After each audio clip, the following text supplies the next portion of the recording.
అసలు H1B visas ఎవరన్నా foreign employees కనుక అమెరికాకు రావాలనుకుంటే ఆ కంపెనీ ఏటా $1,00,000 వీసా అప్లికేషన్ ఫీజు పెట్టాలి.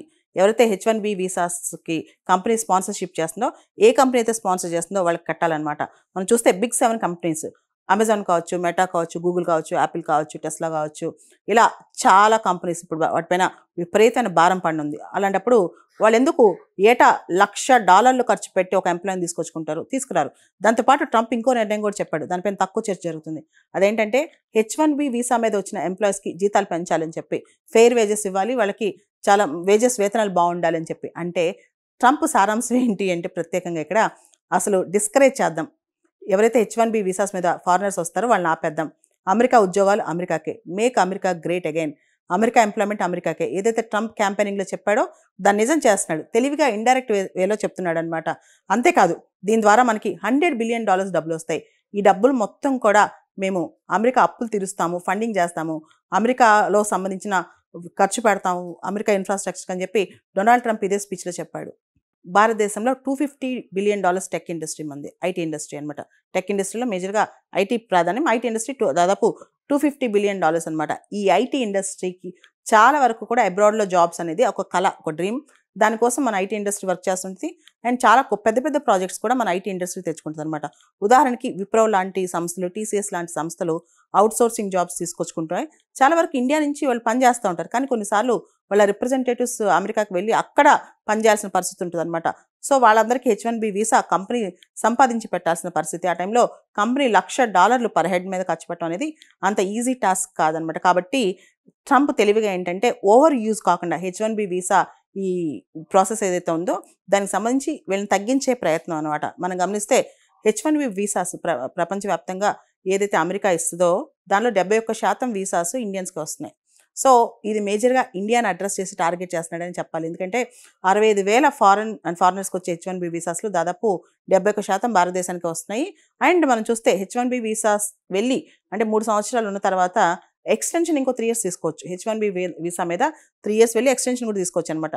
అంటే ఇది ఇంకా క్లారిటీ రాలా, ప్రతి ఏటా కట్టాలా, 3 ఇయర్స్కి ఒకసారి కట్టాలనేది క్లారిటీ రాలేదు. కాకపోతే వీసా రెన్యువల్ కూడా కట్టాలని మాత్రం అక్కడ ఆర్డర్లో కనిపిస్తూ ఉందన్నమాట.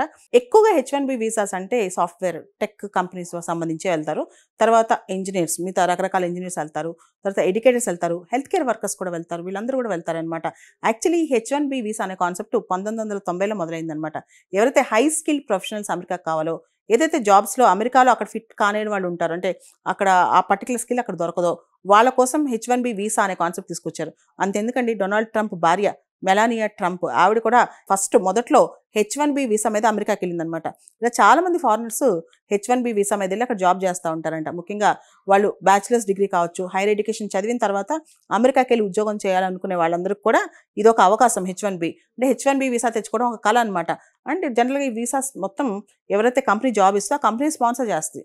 అంటే వీసా ప్రాసెస్ మొత్తం కంపెనీ వెనకాల నడిపించింది అనమాట. ఇప్పుడు ఈ భారం అంతా ఓ పక్క మనకు ఉద్యోగాలు రావు, ఇంకో పక్క కంపెనీస్ మీద విపరీతమైన భారం పడుద్ది. కాబట్టి అమెరికాకి వెళ్ళి ఉద్యోగం చేయాలన్న కళ అనేది ఇప్పుడు తగ్గిపోద్ది అనమాట. భారతదేశం పైన మ్యాక్సిమం ప్రెషర్ పాలసీ, ఎంత ఒత్తిడి తేవాలో అంత ఒత్తిడి తెస్తున్నాడు ట్రంప్. ఓ పక్క ఇప్పుడు మనం చూస్తే మన ఆంధ్రప్రదేశ్ సంబంధించిన ఫిషరీస్ ఇండస్ట్రీస్, ష్రింప్ ఇండస్ట్రీస్ దాదాపు 59% టారిఫ్ ఫేస్ చేస్తున్నాయి అమెరికా నుంచి. అలానే దేశవ్యాప్తంగా భారతదేశంలో రకరకాల ఇండస్ట్రీస్ కూడా ఇంత పెద్ద టారిఫ్ ఫేస్ చేస్తున్నాయి. అంతేకాదు, రీసెంట్గా డొనాల్డ్ ట్రంప్ చాబహార్ పోర్టుకు సంబంధించి ఇండియాకి ఇంతకుముందు భారతదేశానికి వాళ్ళు ఒక వేవర్ ఇచ్చారనమాట, శాంక్షన్ వేవర్ అని. చాబహార్ పోర్ట్, ఇరాన్కి సంబంధించిన చాబహార్ పోర్ట్లో మనం ఏదైనా కన్స్ట్రక్ట్ చేసినా, దాన్ని డెవలప్ చేసినా వాళ్ళకి ఆంక్షలు ఉంటాయి. దాన్ని ఇండియాకి ప్రత్యేకంగా మినహాయింపు ఇచ్చారు. ఆ మినహాయింపు కూడా నేను ఎత్తేసారు. ఇండియాని ఏ విధంగా ప్రెషర్ పెట్టాలో అంత ప్రెషర్ పెడుతున్నారు. నువ్వు రష్యా నుంచి ఆయిల్ ఎందుకు కొనుక్కుంటావు, అసలు ఇండియా మాకు ఎక్కువ అమ్ముద్ది, అమెరికాకి ఎక్కువ అమ్ముద్ది, అమెరికా నుంచి తక్కువ కొనుక్కుంటుంది, అంటే అమెరికాకి ఎక్కువ ఎక్స్పోర్ట్ చేస్తుంది, అమెరికా నుంచి తక్కువ ఇంపోర్ట్ చేసుకుంటుంది, మా దగ్గర నుంచి ఒక బుషెల్ ఆఫ్ కార్న్ కూడా కొనుక్కోవట్లేదని చెప్పి డొనాల్డ్ ట్రంప్ యొక్క కామర్స్ సెక్రటరీ ఆయన కూడా, హావర్డ్ లుత్నిక్, ఆయన కూడా చెప్పారనమాట. యాక్చువల్లీ F1 నుంచి H1Bకి వీళ్ళు ట్రాన్స్ఫర్ అవ్వాలంటే అక్కడ చదువుకుంటున్న విద్యార్థుల పైన కూడా ఈ ప్రభావం ఎంత ఉంటుంది అనేది, దీనికి సంబంధించిన guidelines secretary, department of homeland security ఏదైతే ఎగ్జామ్షన్స్ మినహాయింపులు ఎవరికి ఇవ్వాలి, ఎటువంటి గైడ్లైన్స్ తీసుకురావాలి, అండ్ ఎవరెవరికి ప్రత్యేకమైన మినహాయింపులు ఇవ్వాలి, వీటి మీద గైడ్లైన్స్ వస్తాయంటే డొనాల్డ్ ట్రంప్ చెప్పారు. కామర్స్ అంటే వాళ్ళకి సంబంధించిన కామర్స్ మినిస్ట్రీ కావచ్చు, ముఖ్యంగా secretary department of homeland security America వాళ్ళు దీనికి సంబంధించిన గైడ్‌లైన్స్ తీసుకొస్తారు. ఇంకా పూర్తి స్థాయిలో F1 వీసా నుంచి H1Bకి కన్వర్ట్ అవ్వాలంటే ఏ విధంగా అమెరికాలో నుంచి చదువుకుంటున్న విద్యార్థులు ఇండియన్స్ ఎవరైతే ఉన్నారో వాళ్ళపైన ఎటువంటి మూల్యం పడుద్ది అంటే భారం పడుద్ది అనే దాని మీద ఇంకా డెసిసివ్ రోల్ రాలేదు. దాని మీద క్లారిటీ లేదనమాట. అంటే ఇక్కడ పూర్తి స్థాయి అమెరికాకి లాభం అని నేను చెప్పలేను. దీనికి కారణం Donald Trump short term gains చూస్తున్నాడు.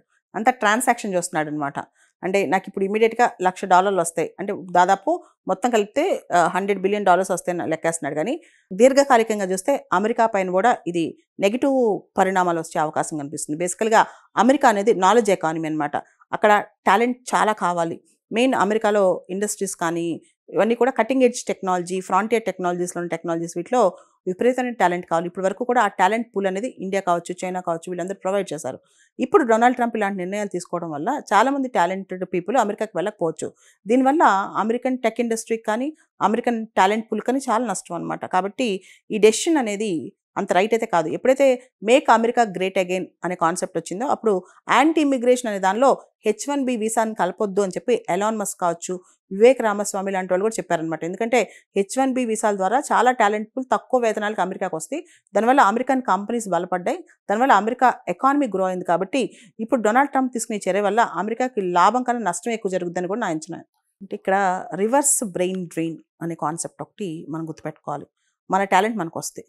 రెండోది ఈ మధ్య పెద్ద పెద్ద కంపెనీస్ అమెజాన్ కావచ్చు, మెటా కావచ్చు, లేదా గూగుల్ కావచ్చు వీళ్ళందరూ కూడా గ్లోబల్ కేపబిలిటీ సెంటర్స్ అని చెప్పి అమెరికాకి వెళ్ళి జాబ్ చేయకుండా ఏదైతే వాళ్ళ వర్క్స్ ఉన్నాయో అవన్నీ కూడా రిమోట్ ప్లేసెస్లో అంటే అమెరికాకి సంబంధం లేని ఆఫ్షోర్ ప్లేసెస్లో పెడుతున్నారన్నమాట.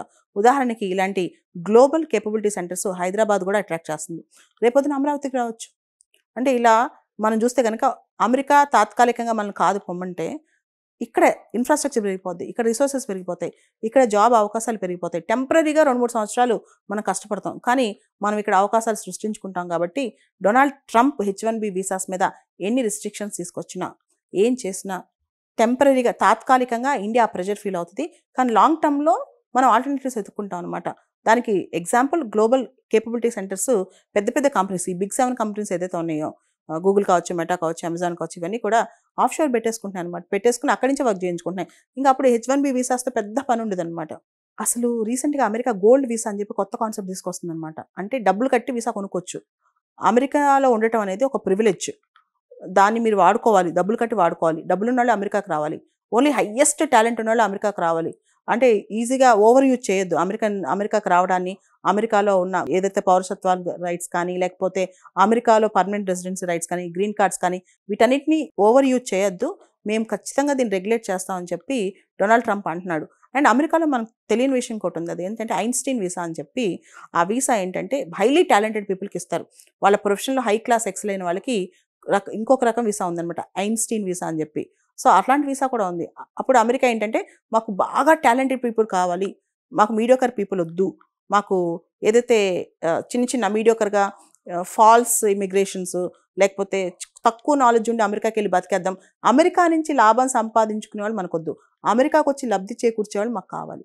అది ట్రంప్ పాలసీ. ఇక్కడ రేసిజం ఫస్ట్, రెండోది అమెరికాకు వచ్చి ఎవరు పూర్తి స్థాయిలో సెటిల్ అవ్వకూడదన్న ఆలోచన, మూడోది అమెరికన్ కల్చర్.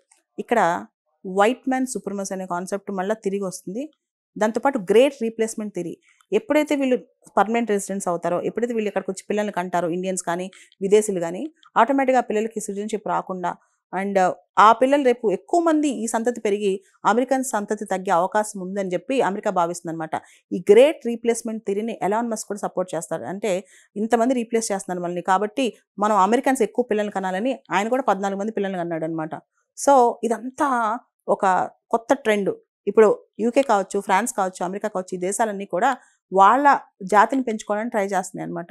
ట్రంప్ టారిఫ్ నిర్ణయాలు కావచ్చు, ట్రంప్ తీసుకునే ఏ నిర్ణయమైనా కావచ్చు, ఇప్పుడు H1B వీసాస్ కావచ్చు.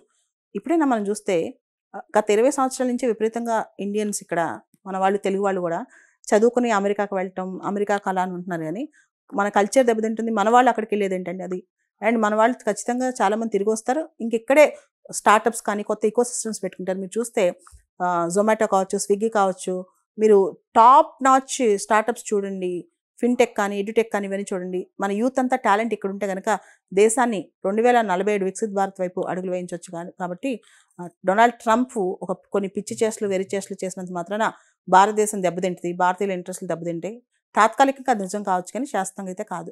ఇమీడియట్ ఎఫెక్ట్ అయితే మేజర్ ఎఫెక్ట్ ఐటీ రంగమే. ఎందుకంటే $250 బిలియన్ ఐటీ ఇండస్ట్రీ మంది. ఈ ఇండస్ట్రీ ఎక్కువ బేస్ అయిందని, ఎక్కువ ఫారెన్ ప్రాజెక్ట్స్, ఫారెన్ కాంట్రాక్ట్స్. దీనిలో వాళ్ళ ఎంప్లాయీస్ని ఫారెన్ పంపిస్తుంటారు, ముఖ్యంగా అమెరికాకి ఎక్కువ పంపిస్తుంటారు. అప్పుడు H1B వీసాస్ని అప్లై చేస్తూ ఉంటారు. ఈ టైంలో ఈ వీసా రుసుము పెంచడం వల్ల దీనివల్ల ఖచ్చితంగా మన ఐటీ సెక్టర్ మీద ప్రభావం పడుతుంది. కానీ దీన్ని తట్టుకుని మన ఐటీ సెక్టర్ ఇప్పుడు నిలబడాలి. ఎందుకంటే ఐటీ సెక్టర్ ఇప్పుడు ట్రాన్స్ఫర్మేటివ్ స్టేజ్లో ఉంది, ఏఐ వచ్చేస్తుంది, చాలా మార్పులు వస్తున్నాయి. కాబట్టి ఈ కొత్త కొత్త ప్రాజెక్ట్స్ తీసుకునే విషయంలో మొత్తం అవుట్ సోర్సింగ్, మొత్తం వాళ్ళ జాబ్ క్రియేషన్ మొత్తం ఇండియాలో ఉంటే బాగుంటుంది. ఇమీడియట్గా అయితే అమెరికాలో ఈ నిర్ణయాన్ని కోర్టుకు ఖచ్చితంగా వెళ్తారు. కోర్టుకు వెళ్తారు. ఈ నిర్ణయాలపైన కోర్టు వెట్టింగ్ అంటే కోర్టు దానికి సంబంధించిన అన్ని ప్రాసెస్లు చూస్తే ఈ నిర్ణయం ఎంతవరకు రైట్ అనేది కోర్టు పరిశీలిస్తే, అయితే దీని మోడాలిటీస్, టెక్నికాలిటీస్ ఇంకా బయటికి రాలా. ఒక నిర్ణయం, ఒక స్టేట్మెంట్ బయటకు వచ్చింది కానీ ఏ విధంగా దీన్ని ఇంప్లిమెంట్ చేస్తున్నారు, దీనిలో లీగాలిటీ ఎంతవరకు ఉంది అనే దాని మీద ఇంకా చర్చ జరుగుతుంది. ఇంకా పూర్తి స్థాయిలో ఎగ్జిక్యూటివ్ ఆర్డర్స్ బయటికి రాలా. ఓన్లీ డొనాల్డ్ ట్రంప్ ఇలా చెప్పారని చెప్పి ఒక ఆర్డర్ బయటకు వచ్చింది కానీ పూర్తి స్థాయిలో దీని గైడ్ లైన్స్, రూల్స్, రెగ్యులేషన్స్ బయటికి రాలేదు. కాబట్టి కోర్టులో ఏ విధంగా దీనిపైన క్వశ్చన్ చేస్తారనేది ఇంకా పూర్తి స్థాయిలో లేదు. కానీ కోర్టుకి వెళ్ళటం మాత్రం ఖచ్చితంగా జరుగుతుంది. అక్కడున్న వాళ్ళు ఈ రోజుకి రోజు పడదు. కానీ వాళ్ళు రెన్యువల్ చేసుకోవాలని ట్రై చేసినప్పుడు, వాళ్ళు ఎక్స్టెండ్ చేసుకోవాలని ట్రై చేసినప్పుడు ఇమీడియట్గా పడుతూ ఉంటుంది అనమాట. యాజ్ ఆన్ డేట్ ఈ రోజు పొద్దున్న స్టార్ట్ అవ్వదు. డొనాల్డ్ ట్రంప్ చెప్పింది విత్ ఇమీడియట్ ఎఫెక్ట్, అంటే సెప్టెంబర్ 21వ తారీఖు నుంచి ఇది ఇంప్లిమెంటేషన్లోకి వస్తాయి. కానీ ఇప్పుడు ఆల్రెడీ ఉన్న ఇండియన్స్ ఆల్రెడీ ఎవరైతే ఉన్నారో వాళ్ళకి ఈ రోజు వాళ్ళు ఎక్స్ట్రా రుసుము కట్టక్కర్లేదు. కానీ ఇన్ ద ప్రాసెస్ వాళ్ళపైన కూడా భారం పడుద్ది. అంటే కంపెనీస్ మీద భారం పడితే ఎంప్లాయీస్ మీద పడినట్టే. ఎందుకంటే వాళ్ళకి ఉద్యోగాలు ఎక్స్టెండ్ అవ్వవు కదా. డొనాల్డ్ ట్రంప్ భారతదేశం పైన, ముఖ్యంగా విదేశీయుల పైన మ్యాక్సిమం ప్రెషర్ పాలసీ ఫాలో అవుతున్నారు. ట్రాన్సాక్షనల్ డిప్లొమసీ చేస్తున్నారు. అంతేకాదు ఆయన అమెరికా యొక్క తాత్కాలిక ప్రయోజనాల కోసం ఆలోచిస్తున్నారు. ఒక బిజినెస్ మన్లా ఆలోచిస్తున్నారు. American culture, make America great again, ఆయన యొక్క కన్జర్వేటివ్ ఆలోచనలు ఏవైతే ఉన్నాయో వాటిని రిఫ్లెక్ట్ చేస్తున్నారు. కానీ ఆయన చివరికి అమెరికాకి పెద్ద నష్టం చేసి వెళ్తారు. స్టాలిన్ చనిపోయిన తర్వాత డీస్టాలినైజేషన్ ప్రాసెస్ ఇంకా జరుగుతూనే ఉంది. స్టాలిన్ చనిపోయి దాదాపు 70 ఏళ్ళు అయింది రష్యాలో, సోవియట్ రష్యాలో. అప్పుడు చనిపోయారు.